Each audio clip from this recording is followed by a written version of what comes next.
loads of drills you can be playing with to try and stay on top of the knee on belly. I mean, you could be here for weeks and weeks doing retention drills. You just got to play around with it. I mean, that was just one reaction with him pushing on my knee and pushing on my ankle and trying to force that one move. Okay, but the knee on belly is quite a mobile position. Okay, for instance, if I'm here and Carl tries to shrimp away, sometimes I might even have to put this knee on the mat and then I'll force him back and then I'm in the knee on belly again. Okay, so you just got to play with it. Over the next 12 weeks we're going to be playing, sparring from this position, so eventually when you learn the escapes tomorrow night, you'll have a little bit of game, okay? So your goal will be tonight when we roll to be able to stay there is the main thing, and then start to submit. So again, if he goes for that first move, so from my side control, I come up. It depends on where my grip is, but if my grip is on the hip, I'm just going to keep it there. If I've got the grip here, I'm going to keep it here as well. Let's just say I'm here, I get the grip, I come to knee on belly. This is clamping. I make sure there's no space so he can bring his knee in. We'll be looking at that tomorrow night. So from here, I'm playing knee on belly. Carl starts to push at my knee and my foot here and here. So from that position, before he could move me into the half guard from here, okay, and I'm pulling in this arm, okay, because he's giving it to me. For me to get the triangle, okay, I need one arm inside. So I'll do the first thing. The first thing I want to do is maintain the drill. So this is pushing as I drop my hip. And let's just say Carl's still pushing on my heel here. Okay? This hand that has the grip is swimming underneath. Okay?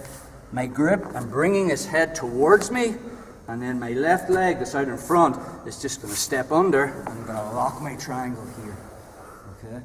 So there's two reactions. Next week we'll show you if he tries to put his back on the mat. But let's just say Carl gets to his knees. First thing I want to be doing is controlling his posture. Okay? I want to head down. Okay? And my triangle locked, I'm in staggered guard. From this position, okay, my left hand controls as my right hand grabs my shin. I'm going to put my foot on his hip, shoulder walk back because I want the back of my calf across the back of his neck. Lock my triangle so the junction is over his shoulder. Right hand controls, the left hand swims underneath, leg press, leg curl. So again. So from side control, I have the cross face. Right hand's going to get a grip just under the armpit. So as I slide my right knee across his belly here, I'm making that pressure of bringing him towards me, foot tight to his hip, knee towards his shoulder, making him uncomfortable while I'm comfortable. He starts to push my foot in. Immediately, this pull becomes a push, and I sit on his hip.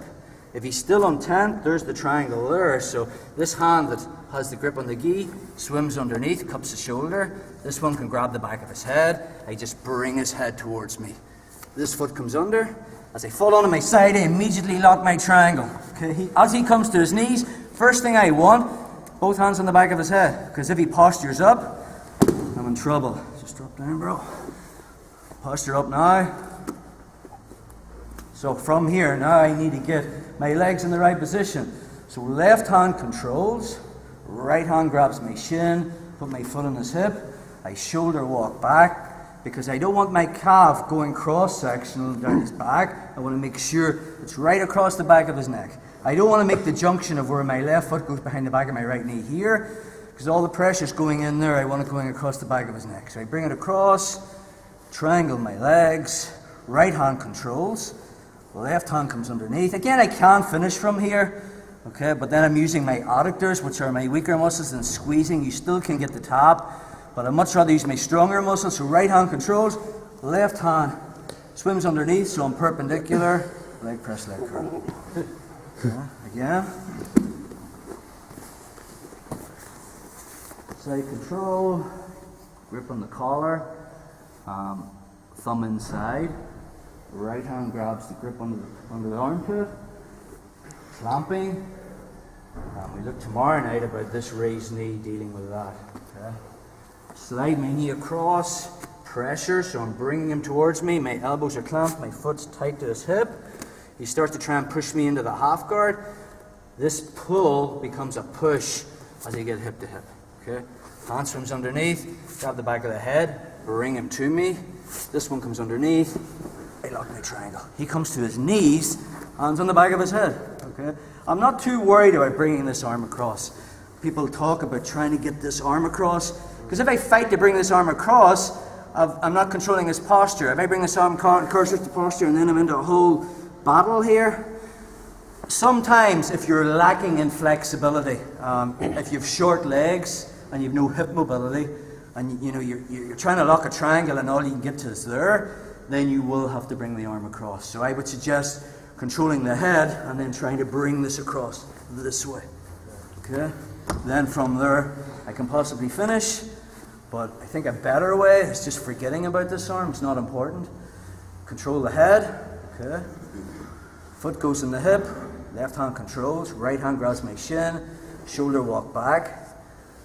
Lock my triangle. Right hand controls. Left hand is perpendicular. Okay, so there's your triangle from the knee on belly, guys.